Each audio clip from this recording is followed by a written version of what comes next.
Hello, everyone. Welcome to our Wonderful Wednesday training. Um, we are going to be walking through the Wonderful Wednesday process, how we do things on Wednesdays. I think most everyone this year has participated before, so I'll try to move quickly through. If you haven't participated before and you're a new volunteer, if you have any questions at the end of the video, please feel free to contact me and let me know, and we can sit down and meet separately about things if there's anything you need more clarification on. But I'm so glad you all are here. My name is Faye Umble. I'm the Children's Minister at Community. Our Wonderful Wednesday program will be beginning on September 6th. It's our free after-school program for students in kindergarten through 5th grade. So we're going to walk through our training. I'm going to share my screen, and you guys will be able to see our PowerPoint presentation in just a second. There we go. All right. So as I said, as we're going through, if you have any questions about anything, jot your questions down. Feel free to email me afterwards. All of that is good. So our Wonderful Wednesday is, our purpose is twofold. We want to create a healthy and safe environments for kids where they can just grow and learn and play. We want them to have a fun time when they're at Wonderful Wednesday. We want to give them opportunities for growth, not just spiritually, but also academically and educationally, personally. So we try to provide options for them where they can kind of learn at their own pace with different things. We also want to be spreading the love of Jesus. We want to be God's hands and feet in the world, and this is one way that we can do that. So everything that we do with the kids, our actions, our words, our attitudes, we want to be showing them God's love in all that we say and do. So Wonderful Wednesday runs from 2 o'clock to 5 o'clock on Wednesday afternoon, starting on September 6th. This is the time when the kids are pretty much here. We volunteers come a little bit earlier so that we're here around 1:45 when the kids start arriving, and then dismissal, as you can see, goes from 5 to 5:20. So typically we're out of here by 5:30 at the latest usually. So general schedule is that at 2 o'clock is when Fruitland Park Elementary gets out of school, and so we go over and pick them up from the school. When we bring the kids back, they have free play time, they have snack.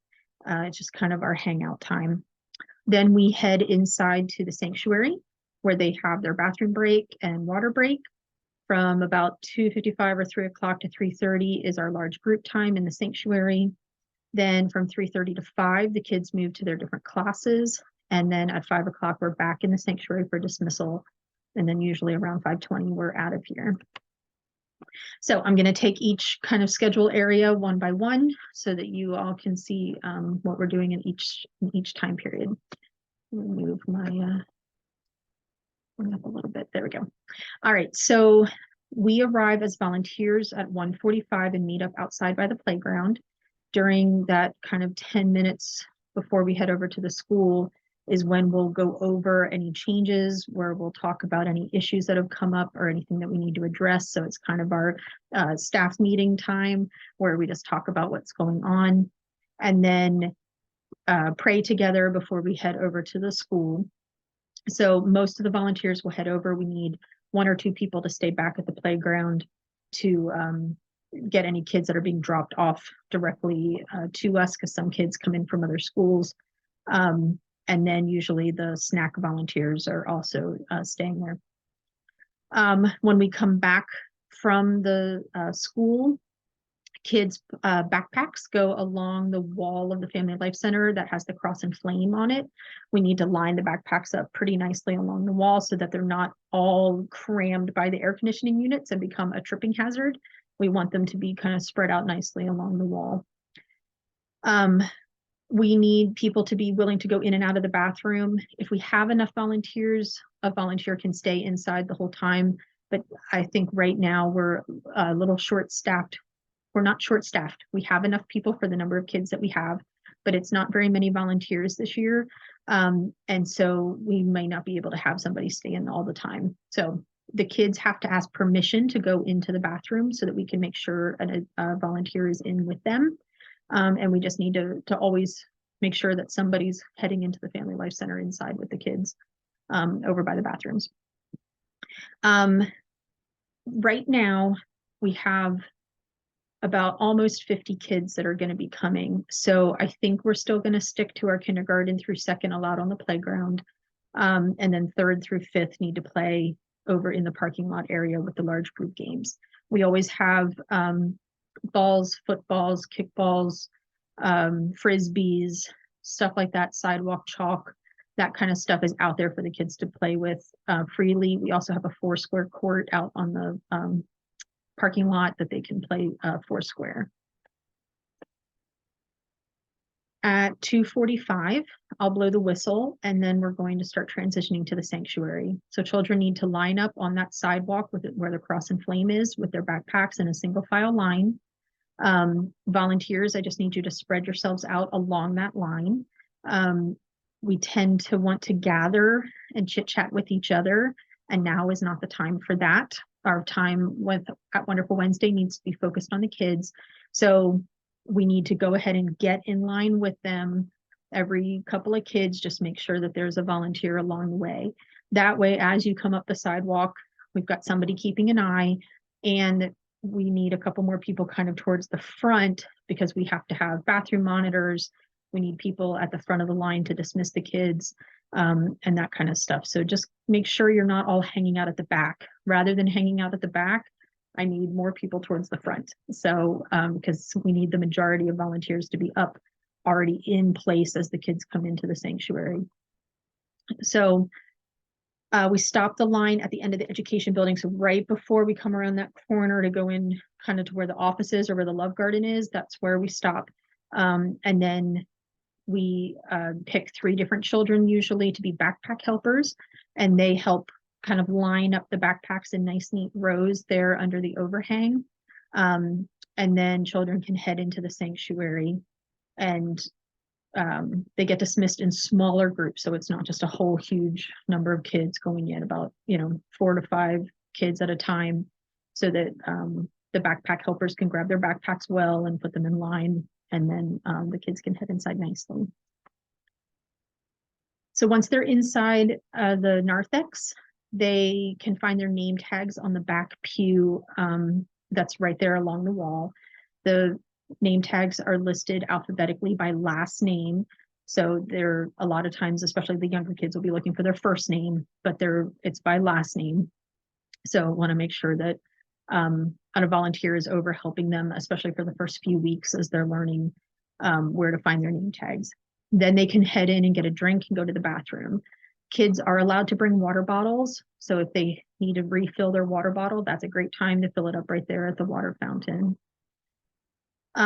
Once they go inside and sit down in the sanctuary, we are not dismissing to go to the bathroom or get a drink during large group time. That's why we're having the bathroom and water break beforehand.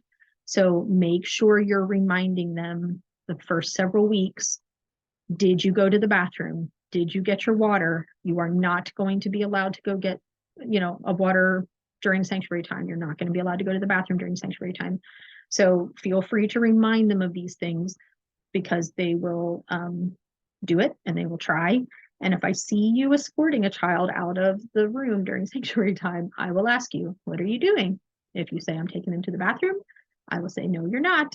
You can take them back to their seats. If it's really an emergency, which I know it sometimes is, then we will deal with it. But we have got to be firm and make sure that kids are knowing what the rules are and what our structure is going to be right from the start. And so it's important that you all help me to do that so that the kids can get into the proper routine. We know that there's always exceptions, and that's okay.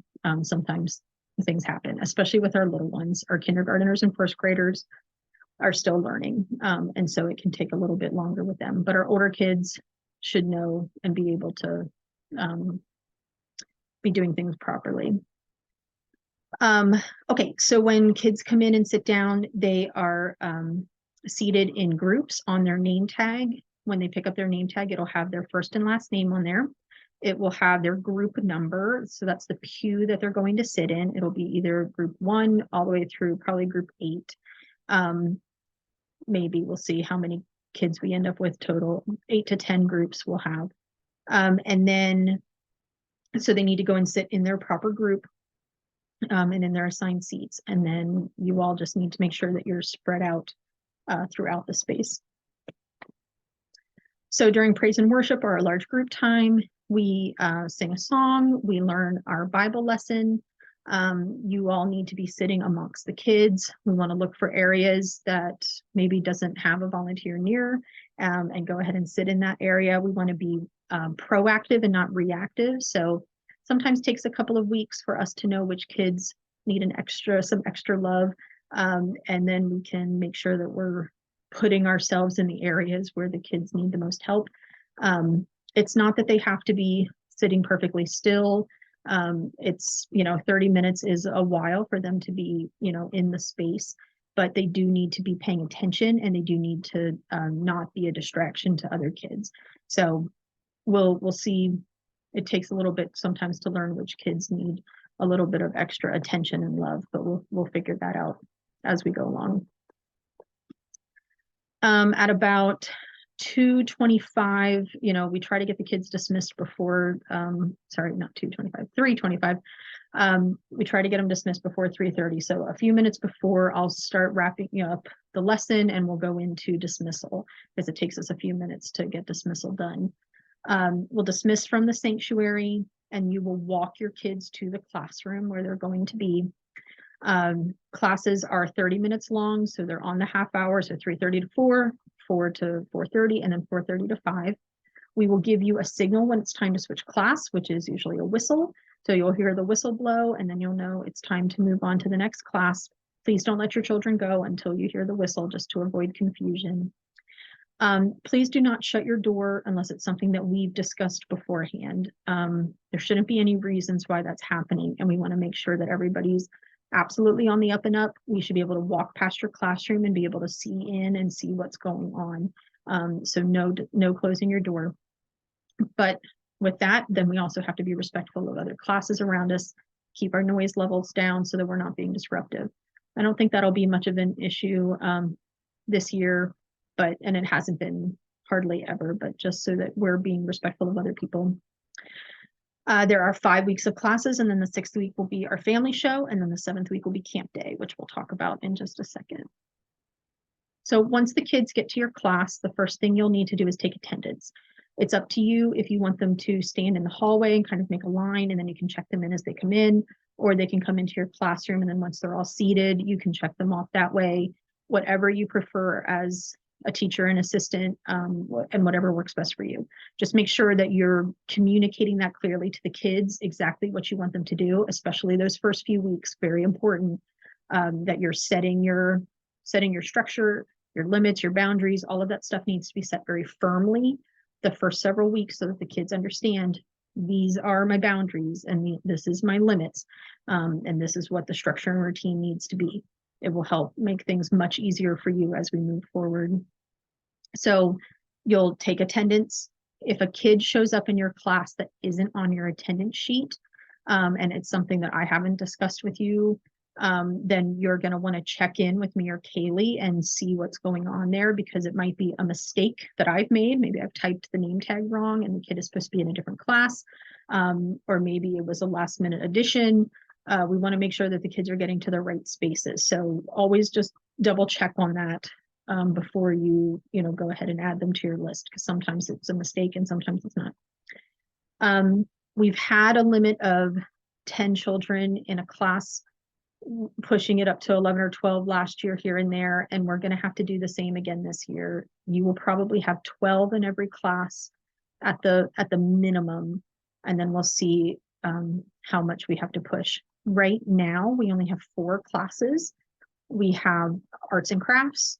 We have a new class called Free Play, which is kind of taking the place of outdoor games. Instead of doing outdoor games, Mindy's going to be teaching Free Play, which will be upstairs in the children's room.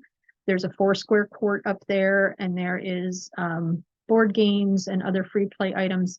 Their kids can work on homework. It's just kind of a, hey, here are some things that you can do. It'll be a little more chill, a little more quiet, and it'll be indoors and out of the heat, which is definitely an issue for term one as we move into the fall. So we're gonna be doing that one, and then we'll have kitchen creations, and we will have Legos. So it's just our 4 classes to start off, but that means that with 50-ish kids, we're going to be definitely having over 10 in each class. So just be aware of that.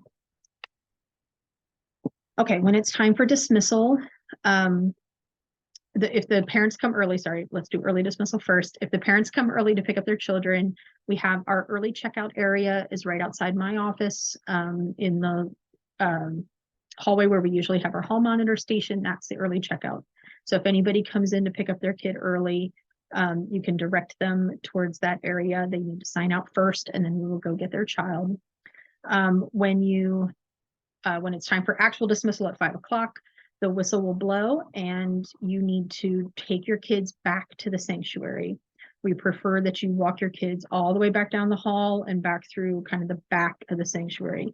Don't take them through by the church offices, because that's where the parents are waiting, and we want to make sure the kids are corralled into the sanctuary first, because if they just go running through the parents, somebody might not get signed out, or somebody might end up with the wrong person, or that can be a little dangerous, especially as we don't know all the parents yet or all the people picking up.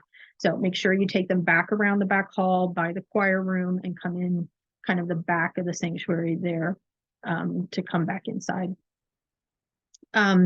If kids are with After School Adventures, which is ASA, they all come into the sanctuary, and then Kaylee will gather them back up kind of by the cry room area towards the back of the sanctuary. They'll meet up there to gather and head back to camp.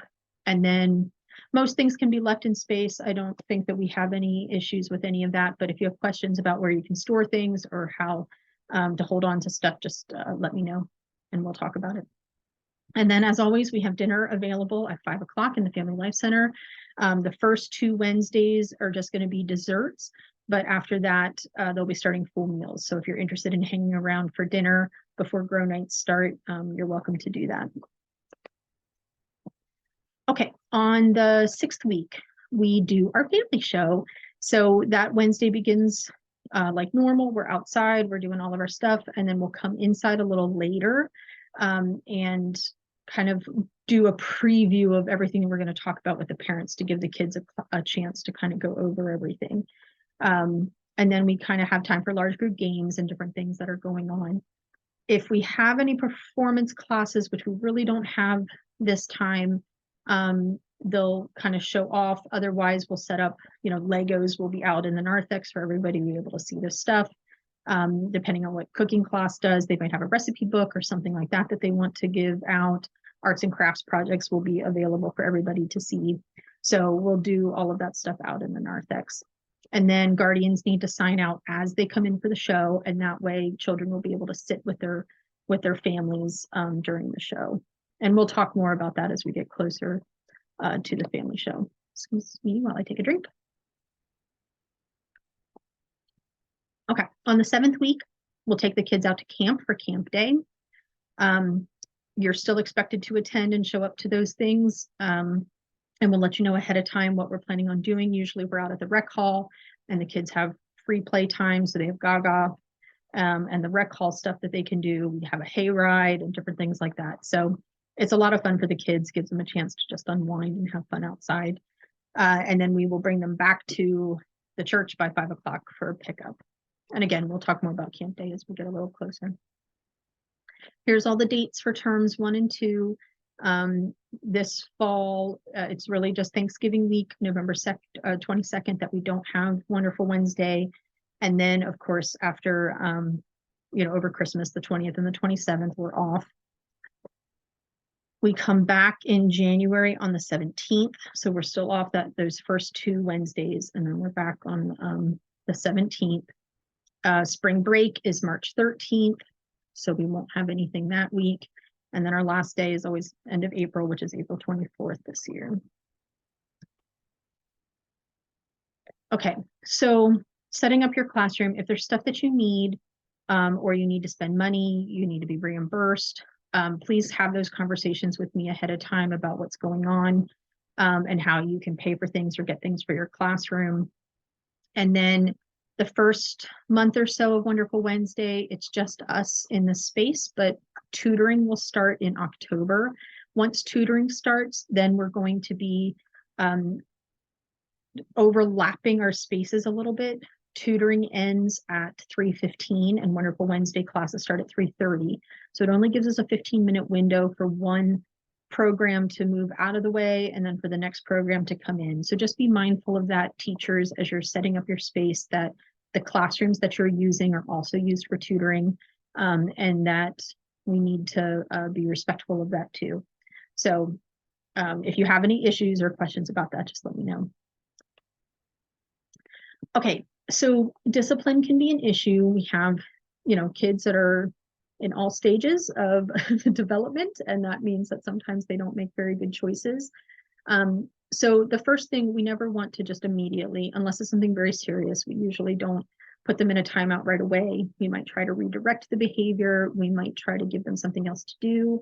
Let them know that what they did was maybe unkind or not okay. Like, oh, hey, it wasn't okay for you to hit her if you were trying to get her attention. What's a better way to try to get her attention rather than using our hands, to put our hands on someone? That's not a good way to get attention. Let's try using our words first. So talking about stuff, especially again with our kindergarteners who are just starting out the school year, they're still learning. They still are COVID babies in terms of they missed 2 years of social development when they were very young, and so it's a lot, and they're still learning. So we want to be mindful of that as we're moving in, to discipline stuff.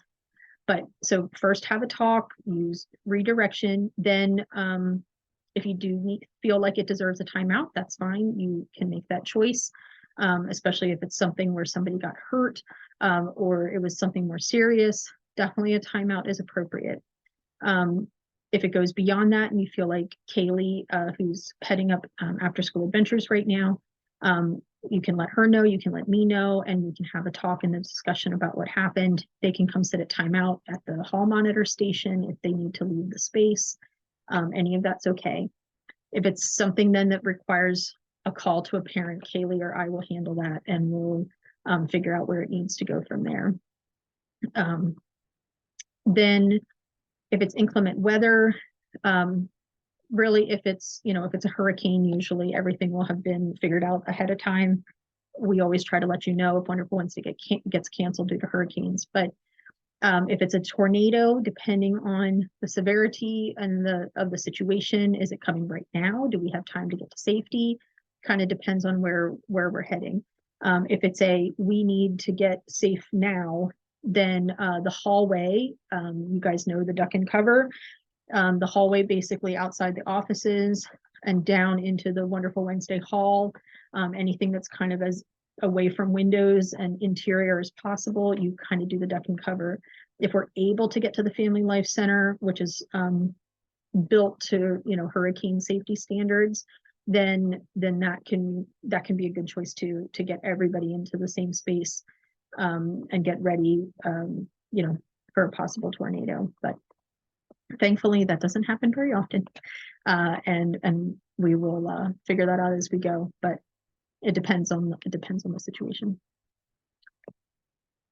Okay, for child safety, so one thing that we need to remember is that our church campus is an open campus, especially on Wednesdays. People are coming in and coming out. Not just Wonderful Wednesdays is happening. We've got tutoring, we've got Wednesday night dinners, and we have grow nights in the evening. And people are coming in to prep for those things. Teachers are coming in to get ready for their classes in the evening, and tutoring parents are coming in to pick up their kids. And so people are around, which is to be expected. But we are trying to keep our kids as safe as possible. So we have our hall monitor station to keep people from just wandering down the hall. We stop them and we ask them, hey, what's up? How can we help you? Can we walk with you somewhere? We're looking for name tags. Everybody that works for Wonderful Wednesday has a named badge. If you need a new one, please let me know. I will make up a new one for you, but those name tags need to be on at all times, and then the hall monitors will be looking for people with those name tags. If they don't have a name tag on, or we can't determine who they are, then we'll be stopping and asking who they are. Even parents and guardians, even though they're welcome to come in, we're an open place where they are allowed to come in. We have an open door policy, but they still just can't walk around without an escort. So they're still walked with an escort. And then we have walkie-talkies for most everyone, so that everybody can communicate and we can all talk to each other quickly. If there's a health emergency, we have first aid kits all over the place. So they are on our cart. They're out at the, outside with us. The hall monitor station has them, Family Life Center, all of our buildings and spaces upstairs. In the room that Mindy's going to be using for free play, there is a first aid kit in that space. So we try to have those all around. Emergency contact forms are kept in the big white binder, and that travels around with us. So it's outside when we're outside, and then it comes into the sanctuary, and then it goes to the hall monitor station.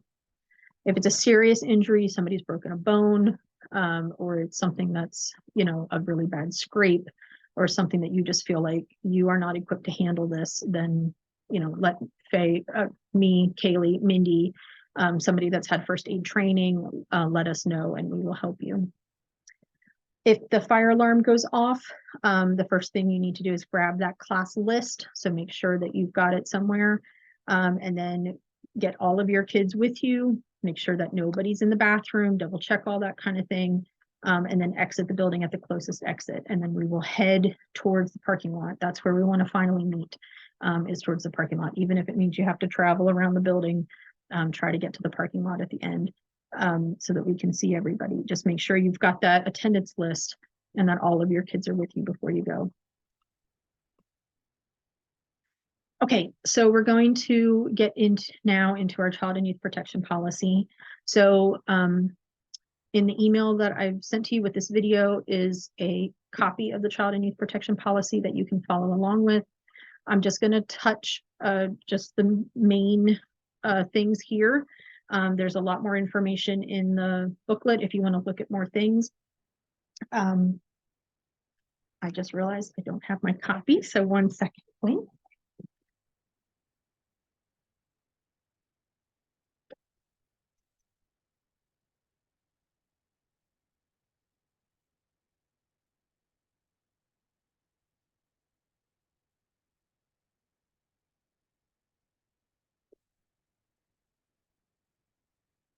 Sorry about that. Should have had that ready to go. Just want to make sure that I don't forget anything as we go through. So everybody that works with the kids with Wonderful Wednesday and with tutoring have to be background checked if you're over 18 years old. So background checks are good for 3 years. So if you've had one in the last 3 years, you don't need one again, until it's time, which I think most of you are probably up to date on all of your background checks. Really important things to remember is that you should never be alone with a child. Never. 2 volunteers should always be in a space together. It's something that we do for your safety and for the child's safety. We don't want you to be in any situation where somebody could accuse you of something. We want what we call best practices to be done. So always be thinking, is what I'm doing safe? Is what I'm doing appropriate? Is the child safe? Am I safe? And make decisions using your common sense and thinking about the safety of everyone involved in the situation. So this is why, again, we don't close our classroom doors, because we want to think, how is this looking to people, outside of the space? If somebody comes in and they see me alone in a classroom with the door closed, what's going on in there? Why is that door closed? We should always be able to see what's going on. We need to make sure that our physical and verbal interactions with children comply with our policy. So if you're following along, that's going to be found on page 8. And I'm going to read through some of them here. So physical contact should only be for the purposes of instruction and safety. So with Wonderful Wednesday, I use, even though we're not doing yoga right now, here's an example. Mindy's teaching yoga, and she wants to make sure that the kids are using their bodies correctly and not putting their bodies in a way that's going to harm them. So sometimes with yoga, if you don't hold your arms or legs or position your body properly, you could do more harm than you could do good. And so she might say, oh, hey, you need to, lift your arm a little bit more or put your leg out a little bit more. And maybe she'll take their arm and lift it, or move their foot a little bit of a different space. That kind of contact is okay. She's using it for instruction, and as part of the class that she's doing.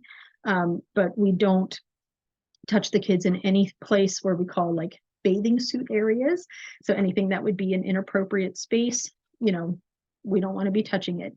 So it's fine to do, arms, shoulders, back, any of that's fine. Of course, hands, fist bumps and high fives and all of that stuff are just fine. Physical contact is not allowed for any part of the body that, if left uncovered, would be considered inappropriate for public viewing. So that would be the bathroom areas. So we talk about physical contact not being made against the wishes of the child unless their physical safety is in jeopardy. So when we have kids, sometimes over the years that have been runners, or have gone outside or are trying to hurt somebody else, that's when it's appropriate that you might have to get your body involved, to protect them or to protect other children. If that's the case, we encourage you to get somebody else, get Kaylee, get Mindy, get Faye, get one of us, and we will come help you. We don't want kids to make it outside. We want to keep them contained, especially if they're a runner. So it's totally appropriate for you to put your body in front of theirs, if we need to, but just be very careful about that stuff. Adult and youth volunteers should not have anybody sitting on your laps. This happens during large group time. So I just want to make that clear. Children do not need to be sitting in laps for anyone, and that includes on the lap of another child. So maybe it's their sibling, maybe it's their cousin or a close friend. It does not matter. Children need to be sitting on their own bottoms, in their own pews, on their own seats. All right. The only exception would be if there was an emergency situation, you needed to pick up a child because something was happening, especially with our kindergarteners and first graders. Again, emotions run high. Sometimes they're just tired. Sometimes, it's been a very long day. They just cannot go on. and it's sometimes appropriate that we need to pick them up and carry them, or do something like that. But, make sure that you're speaking, may I pick you up? Yes, you may pick me up. Make sure that you're communicating with the child and communicating with other people around you. If somebody's been hurt and you need to pick them up and take them because they sprained their ankle or something like that, that's something that we can consider as well. But just make sure you're making good, wise decisions. You may not use physical force with a child or youth. That means like restraining them or pulling on their arms. And again, this is where if it's a serious problem, like a runner, or somebody is being harmed or we're keeping them from harming others, then that changes the story a little bit. But get somebody else. Do not go into a situation like that on your own. Make sure other people know what's happening. Holler for help if you need help. Just make sure that you're not on your own with this kind of thing. We always want to be positive role models for our children and youth, and we'll refrain from any form of verbal abuse or from, speaking down to the children. We want to be respectful. We want to be kind. Even speaking from volunteer to volunteer and, volunteer to child, we want to be kind with what we're doing. Okay. We talked about this a little bit. Everybody has to wear name badges. Want to make sure that you can be identified. We also want to follow proper bathroom procedures, and that can be found on page 10. Mostly we're looking at number 3, where we're taking elementary age children to the restroom. They need to be escorted, so they're not going to the bathroom all on their own. There needs to be somebody kind of hanging out by the bathrooms with them. You're not going into the bathroom with the child. They need to go in and do their stuff on their own. If the door is able to be propped open, go ahead and prop the door open so you can kind of see what's going on. But we're not going into the bathrooms with them. If you need to use the bathroom, you're going to check to make sure there's no other children in that space before you go in. We don't want adults and children to be in the bathroom, using the bathroom at the same time. If there's an emergency situation where a child needs help or they've had a potty accident, they can't get their pants up or buttoned, or they're wearing a belt, whatever it might be, first thing you're going to do is prop that door open. You want to make sure everything's visible. Second thing you're going to do is call for somebody else to come help you. So you don't want to be doing that stuff on your own. You're going to get somebody else. So call for one of the hall monitors, call for a friend, get on your phone, call me. Faye, I need you in the bathroom. We're having a potty issue. Okay, I'll be right there. You don't want to be walking into the bathroom on your own. If it's possible for the child to come out into the hallway, for example, if it's just that they need help buttoning their pants, okay, that's fine. Just come out here where we're in full visibility of everyone, and I will help you button your pants. But you're not going into the bathroom to do that where people can't see you and see what's going on. If it's an issue where somebody's actually had a potty accident and they need cleaned up, and it's a little bit more where privates are going to be exposed, or we need to wipe things down, then definitely, you have to have a second screened person with you. It has to be, both people need to be background checked and screened. And there has to be 2 people involved in that process. We don't really keep extra clothes on hand, and so when things like that happen, we're making a phone call to the families to say, hey, we need you to bring a change of clothes, or you need to come and pick up your child. We will clean them up as best we can, but we really don't have any other options since we don't have extra clothes.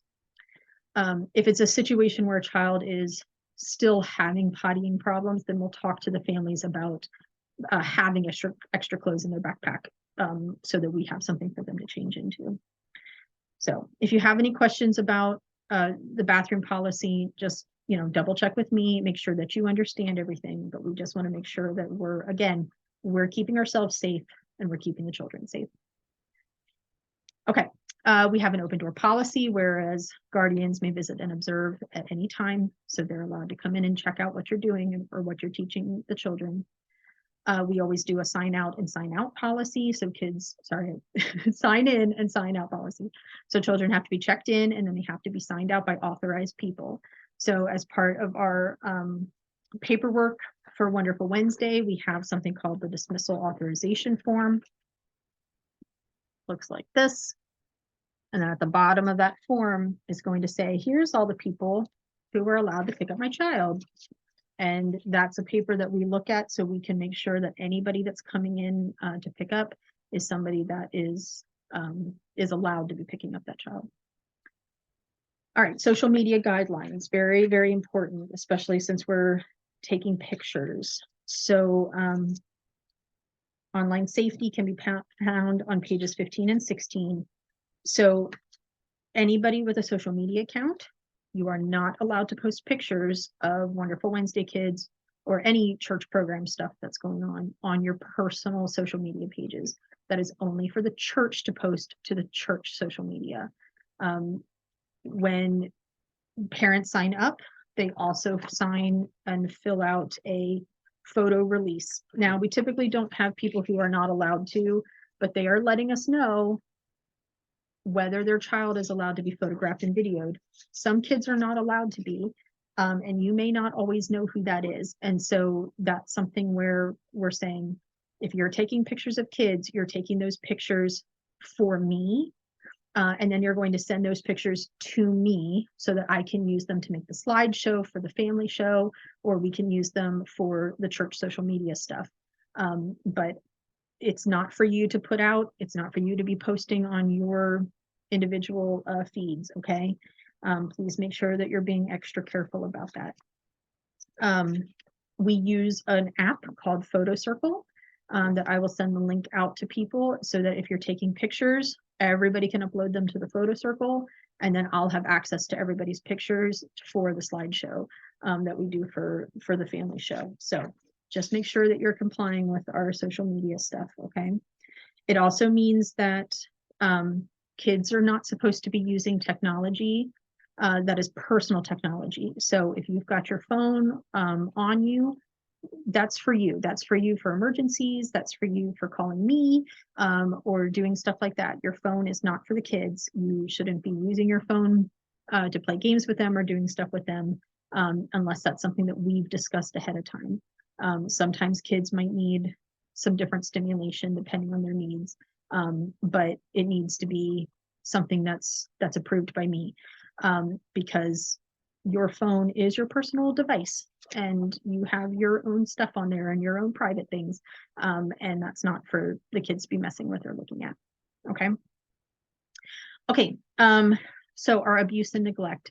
So sometimes we might see something, the kids might say something that makes us think there's a problem here, or maybe something's going on at home, or maybe if it's one of our volunteers that you're just unsure about, and maybe somebody's not doing something that they should be, or they were doing something they shouldn't be. So if you see, hear, or suspect a case of abuse or neglect, then by a guardian or by a volunteer at Wonderful Wednesday, you need to report it immediately.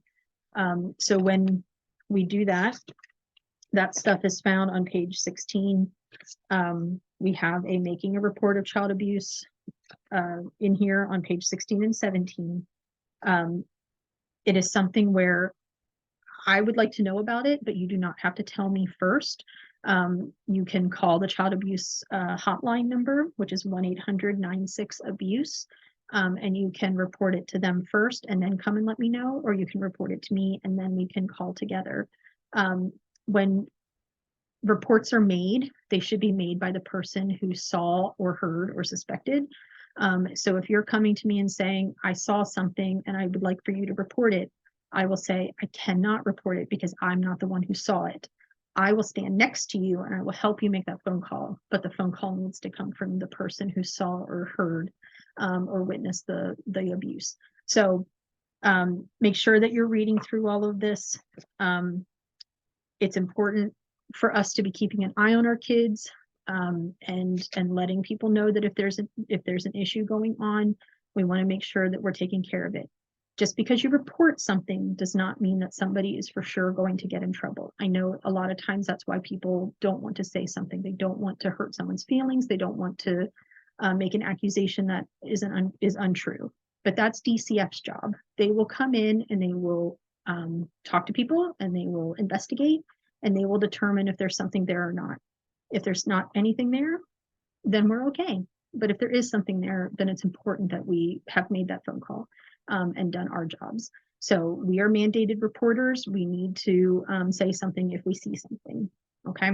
So if you have any more questions about any of that, please let me know.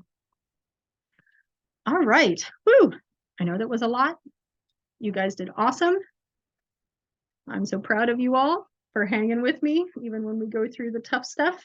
I know that it's a lot, especially when we're talking about child abuse and neglect. It's not easy conversations to have, but I appreciate you guys. So Wonderful Wednesdays will be starting September 6th. I will expect to see you all at 1:45 outside on the playground, unless you've already talked to me about, I know some of you won't be back in town just yet, but I'm looking forward to a really fun year. One thing that I realized I forgot to talk about was who all is in charge of our classes.